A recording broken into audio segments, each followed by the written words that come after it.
All right, well, we got a good amount to cover today, so I will go ahead and get us started, introduce my panelists. First off, welcome to Redistricting and Your Community.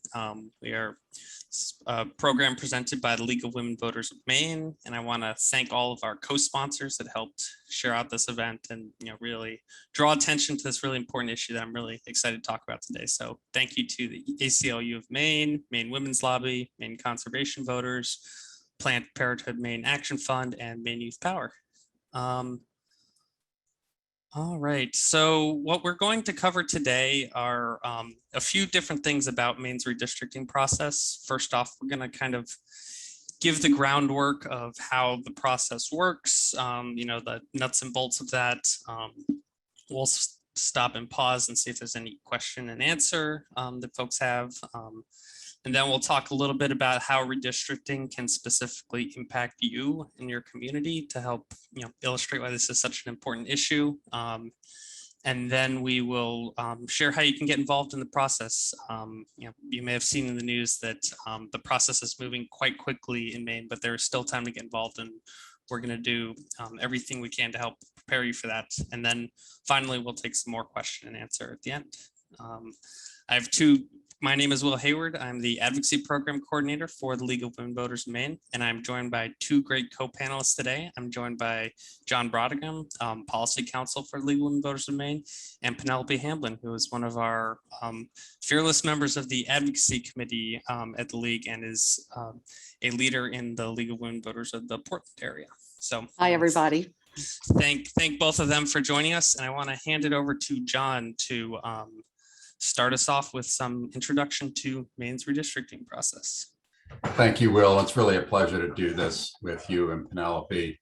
And the first question that people often ask is, why is redistricting necessary? And I'll just go through this very quickly. Over time, the population changes. Some areas increase, others decrease due to natural trends in birth and death and in migration. But the borders of our legislative districts, and that's everything from congressional districts down to the local water districts, they're usually set in law. So over time, the population of some districts will grow and others will shrink. And this trend dilutes the clout of voters while it increases the clout of other voters. For example, if one legislator represents 500 people, each voter there has more clout than if a legislator represents 1,000 people. So differences in district size matter.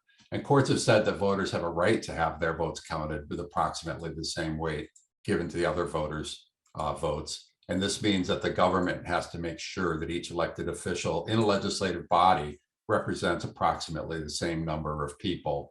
And this was essentially the holding of a 1964 US Supreme Court case called Reynolds v. Sims. So for the armchair lawyers out there, this is based on the 14th Amendment's guarantee that each person receives equal protection under the law. Equal protection in the case of voting districts means similar size. The concept is also known as population equity. Unfortunately, there's a longstanding mechanism in our country for measuring population. The US Constitution mandates that the entire country perform a detailed census every 10 years. And that's been in the Constitution since the founding. The National Decennial Census provides the population information needed to ensure that every federal, state, and local legislative district in the country has approximately the same population as the other districts that make up that body. Where the population shifts, the district lines can be changed every 10 years to ensure equal representation and population equity that we talked about. So it starts with the US Census. The census was conducted in 2020 over several month period. The person's place of residence as of April 1st, 2020 is the official place where that person is counted for the census. The census shows the population of the entire country, each state, each town, smaller units called census blocks. And of course, it has a lot of other demographic data in it. And that data is used to draw the boundaries of all governmental districts across the country. So we can't redraw the boundaries of the states. So to ensure population equity in all of the congressional seats, the only way we can do that is to add or remove a congressional district from a state. the total number has to remain at 435 across the country, and of course 100 senators, unless there's a change in the number of states or the number of Congress people determined by an act of Congress. So congressional seats also determine the number of electoral votes. And it's interesting to note in 2020 census, New York's population was just 89 people short of the number that were needed to keep all of their congressional seats and electoral votes. And they lost one of them, and they will lose that electoral vote in 2024. That's why the census participation matters so much. Now, the data that comes from the US Census, the first report's called the apportionment report, and that's what's used to show which states are gain or lose congressional seats, as we just discussed. More granular data is needed to check on the population equity at the level of the state legislative districts, local districts, and that comes later. The more specific data arrived in August. And as you can imagine, there are many technical and data-related issues to deal with regarding the census information, mapping, GIS software, and so on. But after each census, the states draw congressional districts, even if they still have the same number of congressional seats, because they need to make sure they have that population equity. And they draw state legislative districts and then any other political bodies districts as well.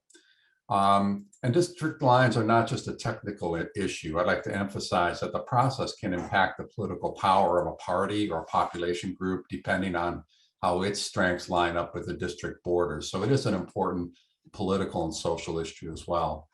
And it can also, drawing the boundaries can color state politics for years to come and bleed over into the next redistricting cycle, as has happened notoriously in Wisconsin. Okay, so this map shows population changes in each county in the country. And as you can see, northern Maine is in that rust color, and southern Maine is in the sort of teal green. And that reflects the growth of population in the southern part of the state and along the coast, and the relative change in population in the rest of the state, which is relative to the state as a whole. That part of the state is decreasing. And this was widely anticipated, and it's a continuation of a long trend.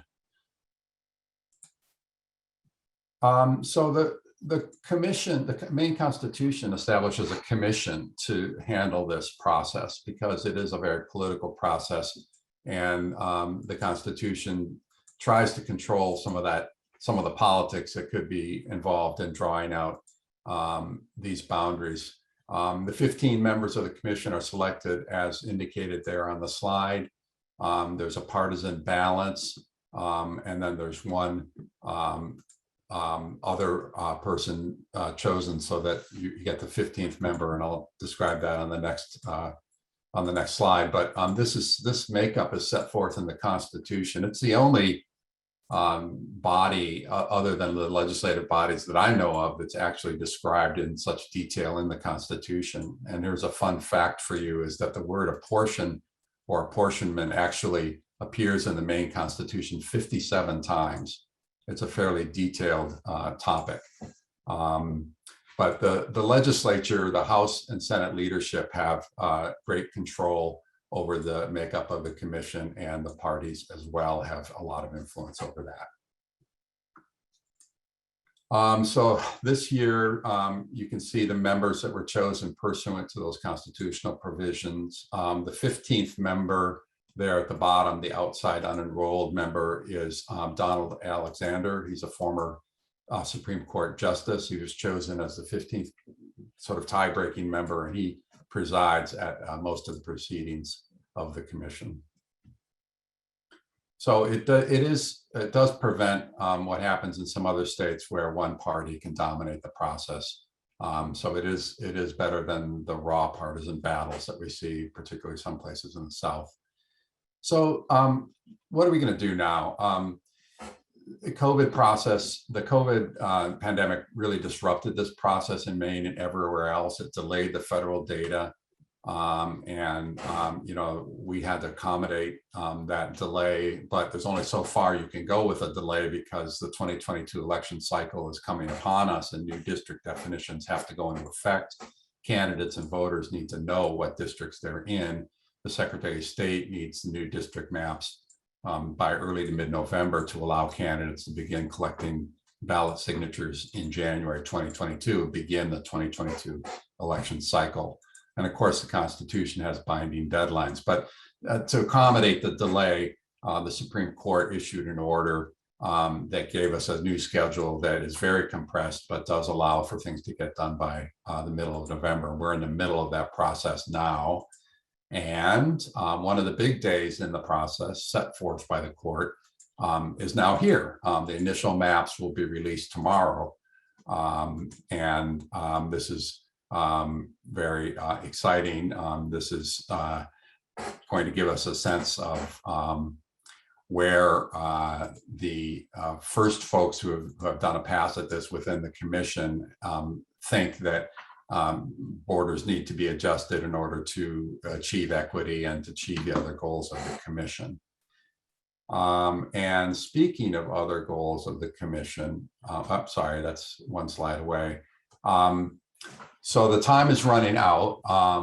There are two public hearings planned, one for next Monday and the other one later next week after additional maps are released.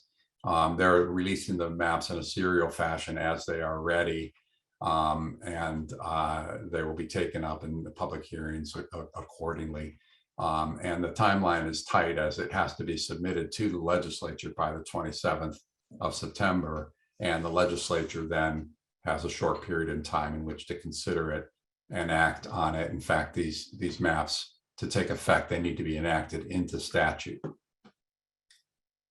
Now, in setting the boundaries, what should the commission look for other than just the political factors that are pretty obvious in terms of trying to preserve political power on each side of the aisle, so to speak?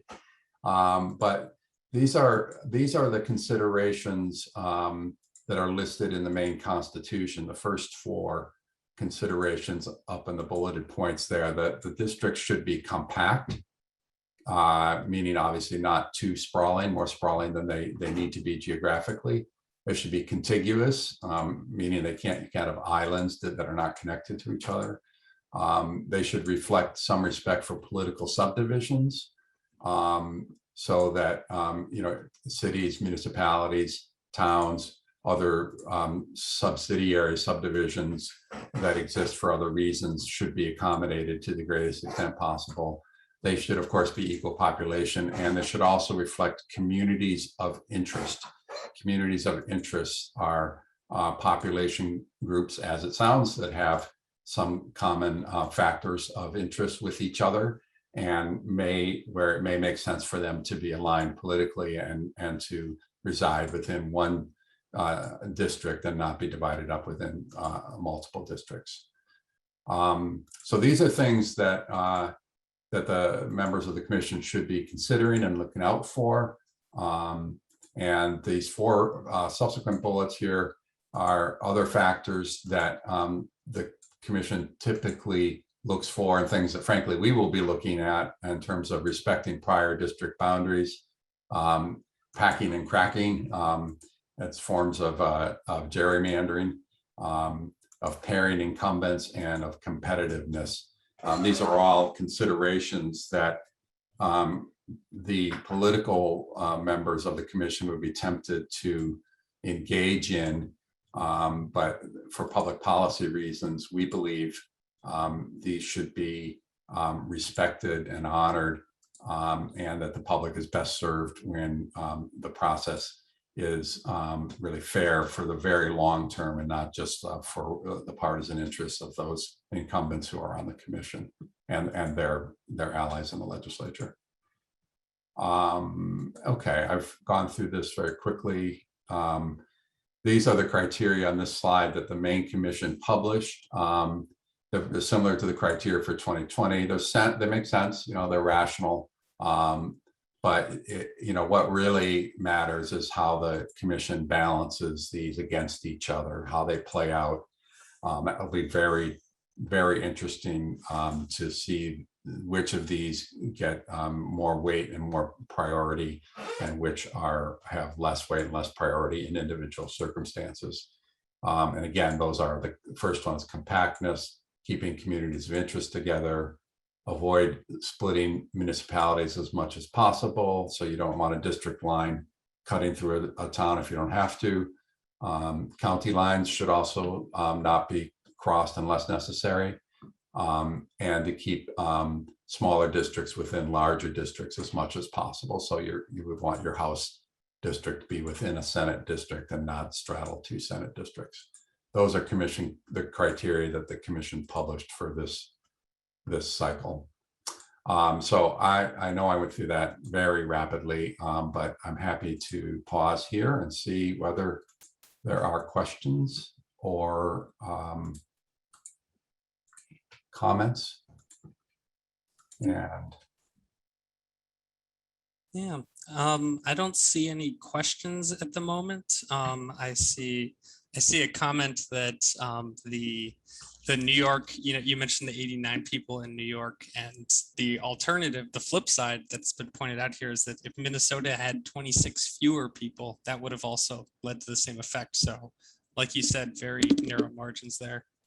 well, it's interesting. I'll just one more comment about New York. I think New York is going to lose. It's going to lose that one district, but if the partisan folks are able to, particularly on the Democratic side, are able to seize control of that process, which I understand is something they're threatening to do, they could shift as many as 5 congressional seats over from the Republican side to the Democratic side by realigning the districts in New York State. And they've been, they have a process that allows the legislature to undo their non-part or their bipartisan commission's work. And seems like there's a threat that might happen. So stay tuned. Mm-hmm. We do have a question now, actually, which is, how does the public member of the commission elected? Yeah, the public member is chosen by the other 14 members. So that's a very good question, but that's how it's done. Great. And then I see someone shared an article in here, which, since I'm running the slides, I can't open, but I suspect it's the article about population decline in Aroostook County, which I believe Aroostook County was the county that lost the largest percentage in Maine in this last cycle. So that reflects what you were saying about population shifts. Great. Well, thank you very much, John. Really helpful to ground us in all of this. One more question. This one is very important. When the maps are made public, where do we find them?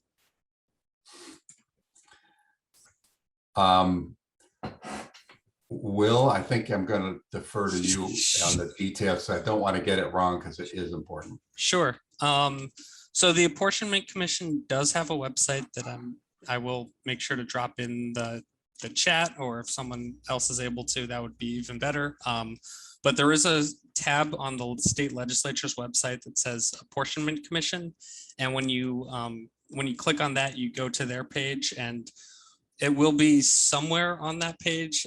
The commission's been hard to predict about where they publish things sometimes, but we can feel pretty confident it'll be on that page. It'll either be right there on the home page, or it may be under there's a tab for meeting materials and material search, and in both of those they put all the documents up there. There's already some pretty interesting documents up there around some of the criteria that they're using, and also around you can see some of the public comment that's been submitted so far.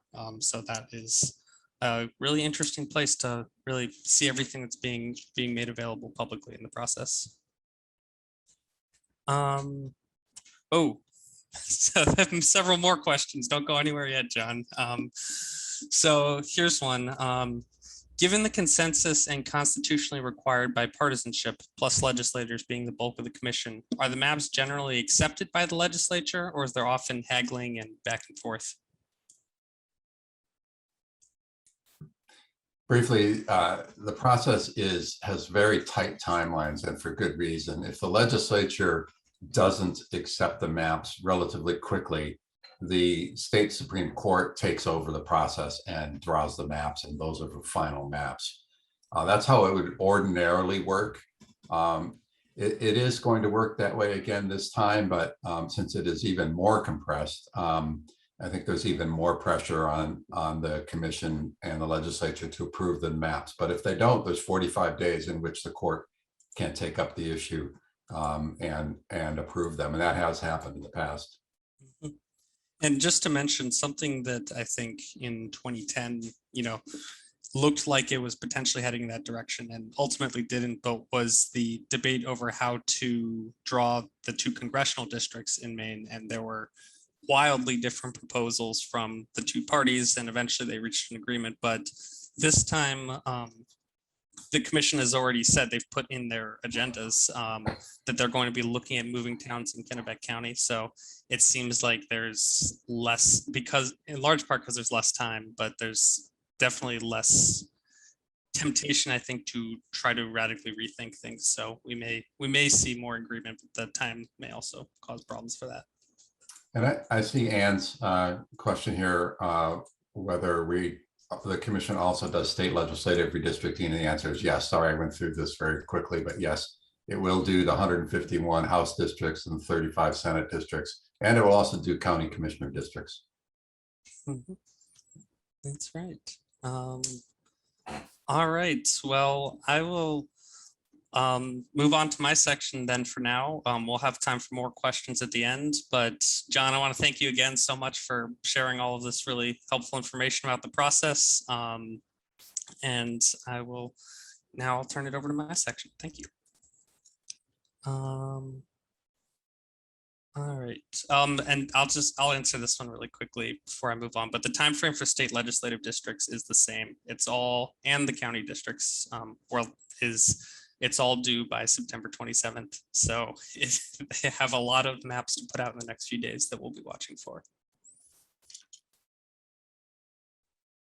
Great. Well, thank you.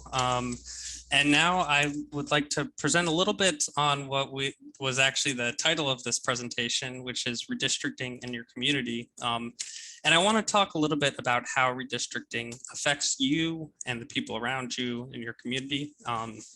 Because I think there's this lingering idea we hear sometimes that, oh, there's nothing to be concerned about in Maine. And it's true, in Maine, we don't face the same threats from radical gerrymandering that we see in many states. I wouldn't say that there's a high likelihood of things happening with malicious intent, but as we've already said, this is a very fast process, and there hasn't been much space so far for the public to weigh in. So it really is important because, as I'll describe in a minute, this really does affect you and your community.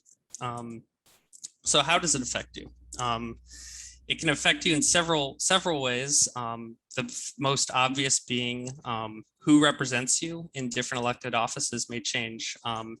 And as I said, this can change at every level. This can change. You can have a different member of Congress. You can have a different state senator, state house, county commissioners. And on the flip side, representatives can find themselves representing different people. Even if a representative is reelected, they may have a different district they represent, and they have different constituents with different interests. And so there's sort of this process of acclimatizing that will be going on over the next, I would say, after the election and also during the election season, as voters, get to know who is now, running to represent them, and legislators and candidates learn the needs of the new districts they're representing. So who is on your ballot in 2022 may be different than you expect. And I wanted to separate this out from the different elected officials point, just to highlight that, Redistricting in Maine, it's happening quickly. I would say there's some news coverage of it, but it isn't being, it's not front page everywhere. It's not the top line everywhere. So oftentimes, in 2022, there will be voters who will show up to their polling place and will be surprised at, who they can or cannot vote for. So there's a lot of voter education that will need to go on over the next year. Once the district lines do change, candidates will have to, let voters know that, that they are running for their vote. And towns will have to let voters know how districts have changed. It's going to be a really important thing, especially because at levels, you get down to the state Senate, you get down to the state House. It's sometimes there isn't as much visibility on this, so it will be a big change all the way. I will predict, up until election day in 2022. Another impact is that on a community level, your community or neighboring communities may now be split between different districts in ways that they weren't before. The Maine Constitution does prioritize keeping communities intact, but the math of district size versus municipality size, and then having to fit 151 House districts across the state, all of this means that, by necessity, not every community can be kept together, and the neighboring communities that are in the same district will change in a lot of places, and this can be important. This can really affect a community's ability to speak in a political sense with one voice. And finally, related to this, specific communities may now find themselves more or less influential in an election than before. I'll talk a little bit more about communities of interest in a moment, but I'll just say, as a general concept, sort of, communities that are kept together in a redistricting process can speak with one voice in the political process, whether that's being able to elect a member of the legislature who represents them, or even if it's, at a smaller level, being a significant voice that has to be heeded in what candidates do and how legislators conduct themselves. And so there may be an interest in having, unified groups kept together, and this may change very suddenly in the redistricting process. So I'll just put this up. This is a map of Portland's House districts, the peninsula of Portland's House districts as they currently stand. And you'll see that, it is really the way that House districts are divided at this level, because they're so small, they're drawn by census block, so that,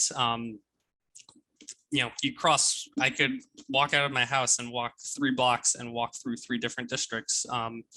And the way this is done, the way this is going to happen this year is going to be very fast. It's going to, we'll see the maps in the next few days, and then they'll be sent to the legislature a few days after that. And so it'll be really important to look particularly at this level, looking at, what decisions are being made about, blocks within a community, for instance, and does this look right? Is there some voice, some community, like I've mentioned, that seems like it's being split up, that there would be an interest in keeping together? So communities, as has been said, communities of interest are specifically laid out in Maine statute. The commission shall recognize that all political subdivisions are not of equal importance and give weight to the interests of local communities when making district boundary decisions. And so this is especially important for communities that are traditionally left out of the political process. And so how are communities of interest defined? These are groups that can have comparable legislative or community concerns. And it's important to note that race and ethnicity cannot be the sole definition of a community of interest. There are many other characteristics that can go into this, including shared region, shared social values, shared culture, shared history, and shared socioeconomic status. And what's important to note about communities of interest is that they are self-defined. A community defines itself and how they see their collective interest. And so we'll talk a little bit in a minute about how these communities can make their voices heard, really, define themselves to the commission. But that's just to say that this is a item in the items that the commission has to consider that we think merits special attention and can often get overlooked when the commission is looking at a map and is trying to just draw these districts based on the lines on the map. So here's a few examples of communities of interest from across the US I thought I would highlight. You can read this list here, but several of these have been recognized in court cases as communities to be kept together. So you can see this whole list here, and it ranges from islands that are their own defined communities of interest, places with shared industry, shared religion. It's really a whole range of things. And as I said, a community defines itself. So it's really important to have those community voices heard. So with that, I want to turn it over to Penelope to talk a little bit about how you can get involved in the process. Thank you, Will, and hello, everybody. So in a normal redistricting cycle, we would have months or at the very least some weeks to absorb whatever the redistricting authority has done for maps and review them, and then be able to present feedback and perhaps to draw alternative solutions. And we are down to a matter of a few days. So what we're going to try to do here is save you a little bit of time and get you started with information about how you can give feedback and some tips and tools that can help you out. And the first thing is you can testify. You can comment back to the commission on Monday.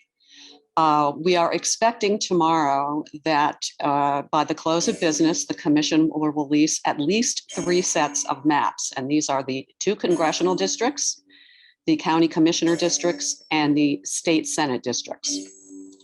And they will be having a hearing on Monday that probably will be on those 3 maps. The more gnarly map is the 151 State House of Representatives. And we don't expect them to be released tomorrow, so there may be a second hearing later in the week. But the commission has scheduled a meeting for Monday, the 20th at 9:30 in the morning. They have not released their agenda, and it is possible that they may actually do some business before they open it up to public testimony, but you can sign up to testify there. You can send an email to their email address, apcom@legislature.maine.gov. And if you do so before 8 in the morning on Monday, you will be sent a Zoom link and you will be able to join and testify before them. We'll let you know as soon as we hear about any second hearing, of course. And at any time, starting now, you can submit written comment as well via the same email address. You can submit maps and comment, being aware that your email is going to be part of the public record and it is going to be displayed on their website, so keep that in mind. And when we're talking about public comment or public feedback, we're really talking about specific directions to the commission of something that you want them to change. This is not going to be the time to say this is terrible or anything general about the process. We are down to the actual maps and actual instructions. We've got some great tips from the Brennan Center for Justice about how to influence the commission. And in fact, you really can influence them. And the first thing is really to have a very clear idea of what you want them to do and tell them. You want these 2 neighborhoods to be kept together, and you may even offer an alternative map where they are kept together that keeps the balance. Research has shown that people who request changes to small geographic areas more often than not are successful when they bring this before a redistricting authority. So you can make a difference here. Of course, it's also going to be important to define your community and say why this community needs representation and why you're objecting to the way things are laid out. Having a map is always helpful, and we're going to show you a couple of mapping programs that can help you with this. The other thing obviously to do is front load your presentation when you're speaking. You may have 3 minutes, you may have less, so don't wait to get to the point at the end of your presentation, make sure it's clear from the very beginning. And it never hurts if you have time to get a petition going or some other people to sign on. That shows them there's a number of people who are concerned about the issue that you're concerned about. So let's go on to a couple of tools that you can use that we love. One is Representable, and the other has the very folksy name of Dave's Redistricting app. It really is not folksy at all. It's a bunch of very brilliant volunteers. So we'll show you both of those.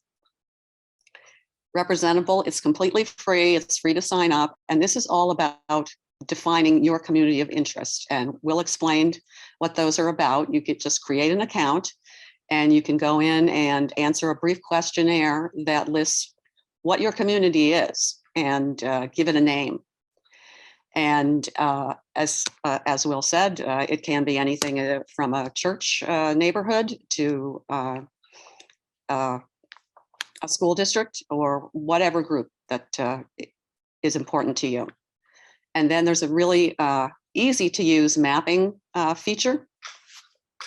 And here we have a map that was created in Representable showing the Holton Band of Maliseet.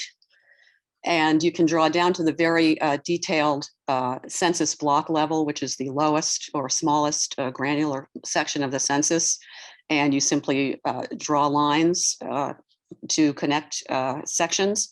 You can see here that the Maliseet in the Littleton area, their community traverses the standard political boundaries. And so they've drawn a map that shows exactly where their people are for use in redistricting. And then there's the wonderful Dave's Redistricting app, which is fantastic in so many ways. You can load existing maps in here and then view them through all sorts of criteria in terms of how is this district of any size? What is its demographic makeup? How does it lean in terms of political parties, et cetera? So you can evaluate maps, and that's what we're going to start doing when we see these maps come out tomorrow. And it's also very easy to draw your own map. So if you want to present another solution or see what moving some boundaries does, you can do it very easily in that mapping system as well. So we're at the point where I think we can go back to Will for some more questions. And thanks a lot for joining with us today. Yes, thank you so much, everyone. I would love to take some more questions now if folks have any. There was one in here. What is the rationale behind such communities need to be kept together? And I assume this is referring to communities of interest. And just briefly, there's a couple of different rationales. One is that the way districts are drawn, there's an idea that they shouldn't just be arbitrary groupings of people. You don't just run a random number generator and then stick the maps wherever. That there is value in having a community kept together so that it has political representation, that is able to meaningfully speak collectively in the political process. And particularly, I think that this is an important consideration when you think about historically marginalized communities. Oftentimes, when the interests of these communities are not traditionally considered in the process, and then it is, if they don't have a way to speak with a political voice, it's really hard to get into that conversation. It's really hard to elect people who will stand up and speak to that voice. So there's an idea that it should be, communities of interest should be considered in map making to help ensure they're kept together and well represented. All right, so I have another question here about what the population numbers are for the state house and state senate districts. And I don't have the exact number up in the bone, but off the top of my head, I know that the number for the state house is right around 9,000. And for both the state house and for the state senate, it's around 39,000. And for both the And for both of the, yes, I see the exact number in here, 9,022 for the State House. But I know for both of these, for all the levels, there's a 5%, there's a 5% permissiveness that's allowed in the different sizes of districts. So the districts can be, for the House, can be as large as around 9,400 people and as small as around 8,600. And then, you know, there's similar percent variations for the state Senate. Sorry, I'm just going to close my window because those thunderstorms I mentioned have just arrived in Portland.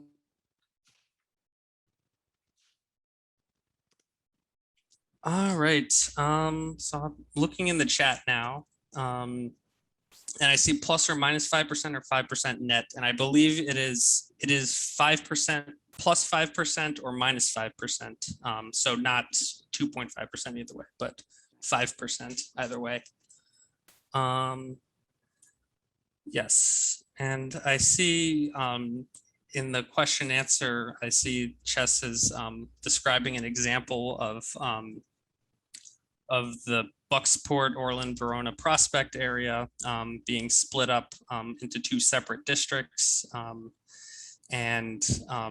This would be an example I could think of where, you know, someone in that community might want, in a community that group might want to say, hey, you know, we see ourselves as a community, we'd like to be represented as such in the legislature. Sorry, I am scrolling through. I see a question about, are there any communities you think were mistreated in the 2011 congressional or 2013 other redistricting? And I don't think I have specific examples here. You know, we hear rumbling, we hear people say that, you know, my community is like the only one that, in my county that wasn't in this district, and we hear about examples like that. I haven't heard anything specific about you know, specific communities in the ways I was outlining earlier, but it was also 10 years ago. Sorry, I'm still catching up. Penelope and John, let me know if you see any other questions you'd like to weigh in on. No, I think we're good. Mm-hmm. I would just say that the last time around redistricting, the biggest question was with the congressional districts. And there was a proposal to completely redo the district boundary instead of making it essentially an east-west district, make it sort of a north-south district boundary. And that was it would have been a big change. And there was a lot of comment on that. And then other than that, you know, the boundary essentially remained very similar, but just the tweak around the boundary to make the population balance was also the subject of a lot of discussion. Mm-hmm. The Maine State Archives actually has all of the public comment from the 2011 districts. So if you ever want to read 200 pages of people weighing in about that radical redraw, it's right there for you. Okay. And then, yeah, finally, I see there's a comment here about Presque Isle being split right down the middle. And that's true. And that's actually something that's, you know, I've looked at the new census counts, and that's actually something that has to change under the Constitution this year, because it's the size of Presque Isle right now means it has to be drawn into exactly, exactly one district now, which Jess is also pointing out in the chat. So these things, you know, these things can change from a town being split right down the middle to being in one district, just depending on marginal changes in the numbers. All right. Well, if I don't see any other questions now, I would definitely encourage people to send them later. I am sure you will all be hearing from us when the maps come out. We plan to share that widely and loudly because we really want to make sure that everyone who wants to make their voice heard in the redistricting process has the opportunity to. You know, even with this type of timeline, we think it's really important for especially, I should say, with this tight timeline, we think it's really important for everyone to make their voices heard in this process. And we hope today has been helpful in preparing you to do so.